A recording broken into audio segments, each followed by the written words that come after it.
Hello and welcome back. So in this lecture what I want to do is I want to enable some of these enemies to shoot. So let's go ahead and take this invader tree and I want to make sure that he can shoot us.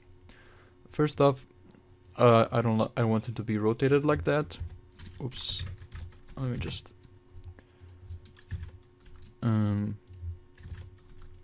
wait a second.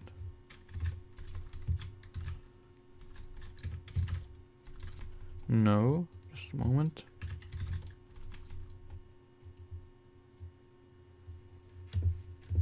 Yep, yes, that's what I wanted.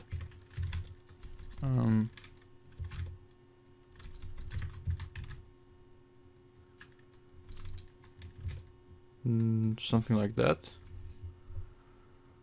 Let me just go ahead and check him out in the scene.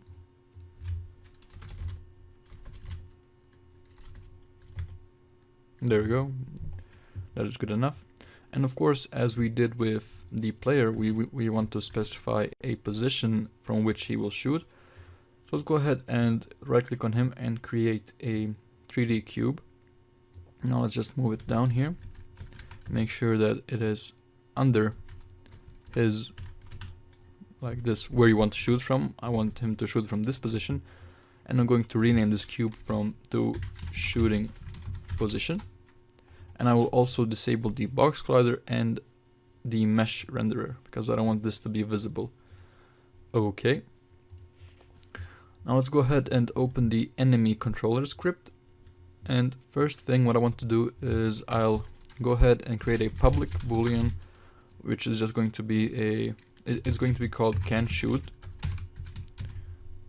Okay, so basically, since all enemies have this component, but I don't want all of them to be able to shoot, I made this can shoot variable, and invader 1 will not be able to shoot, invader 2 will not be able to shoot, but invader 3 will be able to shoot, so let's set that to true.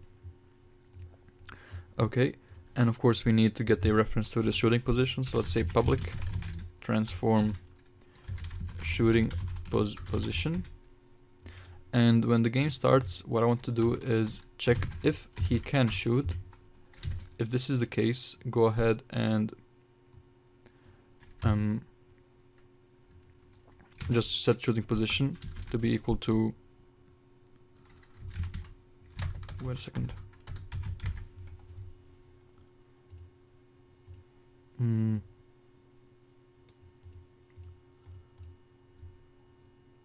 Let's just drag this in here. Okay, like that. And let's go ahead and we need some kind of random value to determine when this guy is going to shoot. And of course we need the game object that we're going to be shooting. Game object is going to be called just a bullet. Let's save that. And back here I have I believe we have the enemy bullet model here somewhere.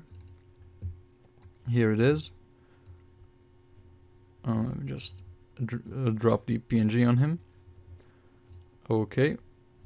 Of course we need to resize it, it's too big.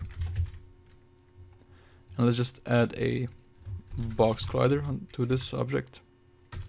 Actually, you know what? Let's just get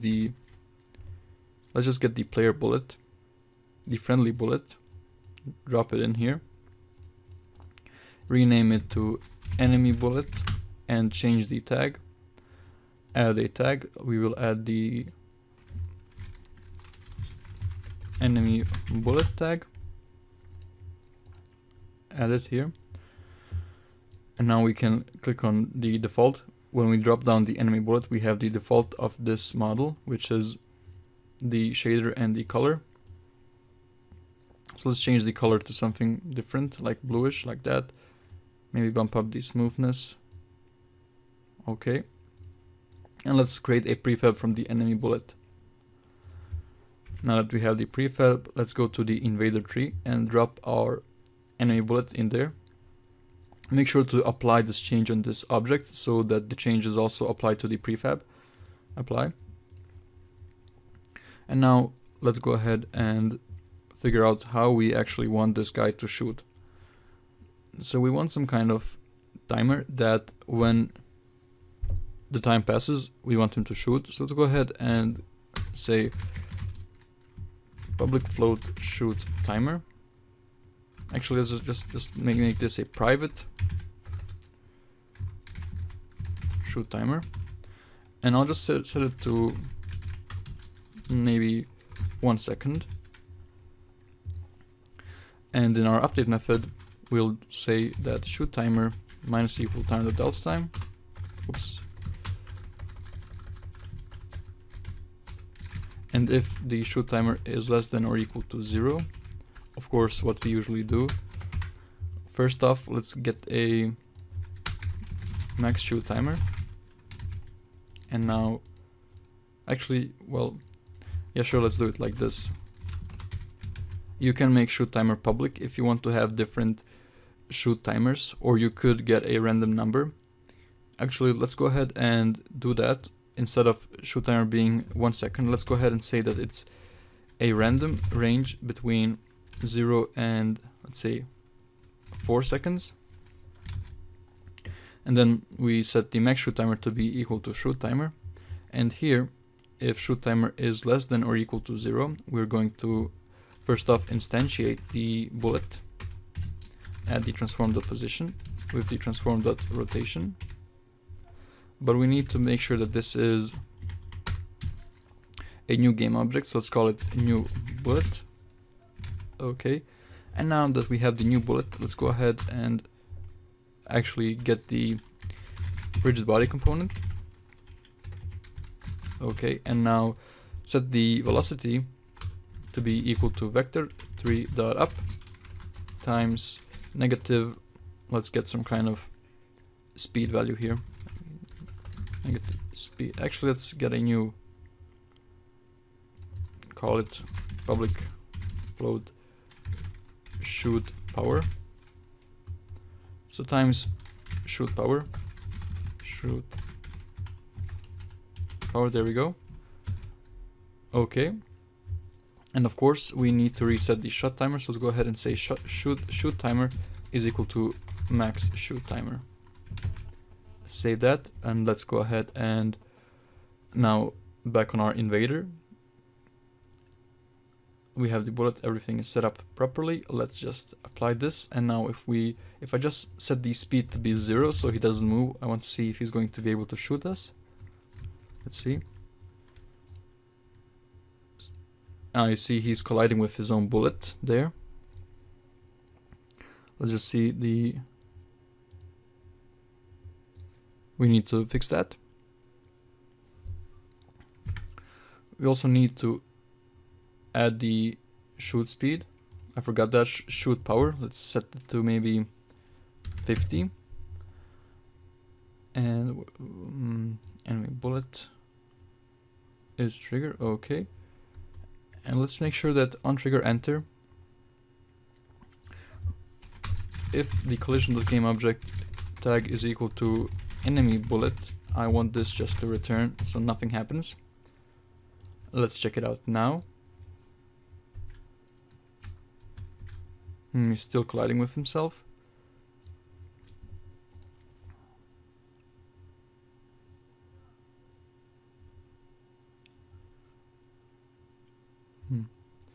Enemy bullet. It's tagged enemy bullet. It is a... Okay. Oh, we need to spawn it at... Wait a second.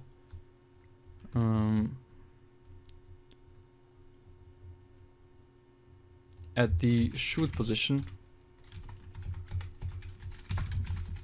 Shoot position dot transform dot position.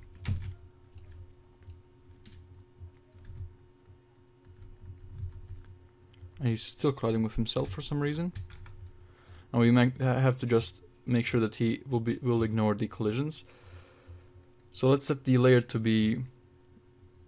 Let's add a enemy layer to him. Set the layer to be enemy. Yes, change the children.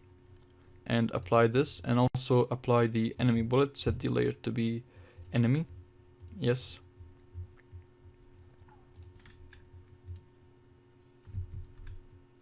You can see he is shooting them, but it's really slow and they die after a few moments. So let's increase the shoot power to maybe 500.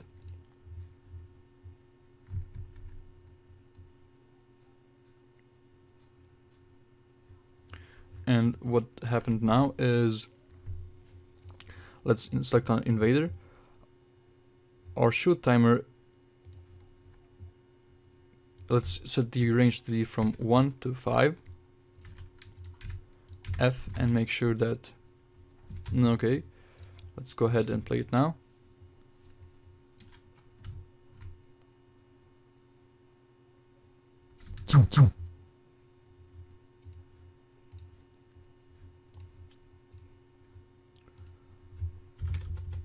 Let's set the shoot power to 5000. It's still pretty slow. What's happening?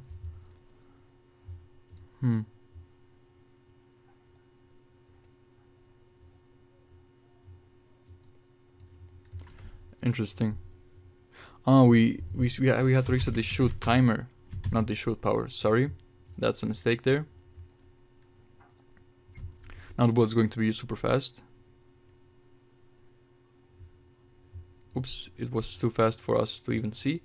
Set it to 50. Also, we're getting some kind of errors. That's because that we're doing this all the time, even if the even the invader 1 and 2 are doing this, but they shouldn't be doing this because can shoot is false for them. So let's go ahead and make sure that we do that. So let's say if can shoot is true, we're going to be checking this.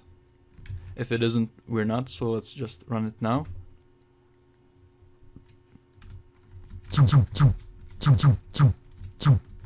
You see he shot the bullet, but it was super fast, and now we didn't get the error messages. So let's set the shoot power to maybe 5.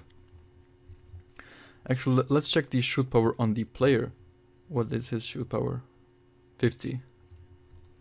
But we multiply with time the delta time there, so okay, there we go. But that's also pretty slow, so let's set it to maybe 10.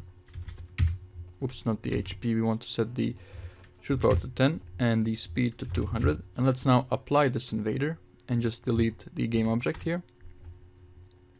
And now if we run our game, we will be able to get these enemies. They're spawning, and the invader tree will sometimes shoot bullets.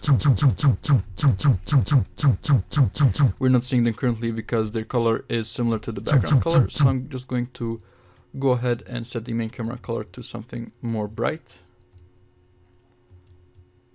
Okay, let's get that color. Alright, let's run the game again. This color isn't anything better, but our game is working.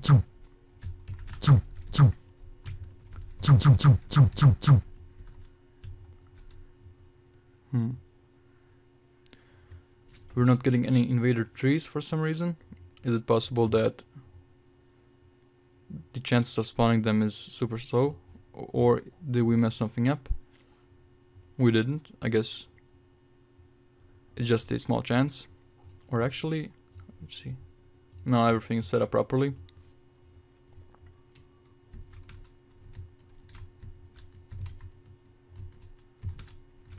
I'm just waiting to see if it's going to be generated. We're getting the 1, 2, 1, 2, 1, 2. Where is the third one?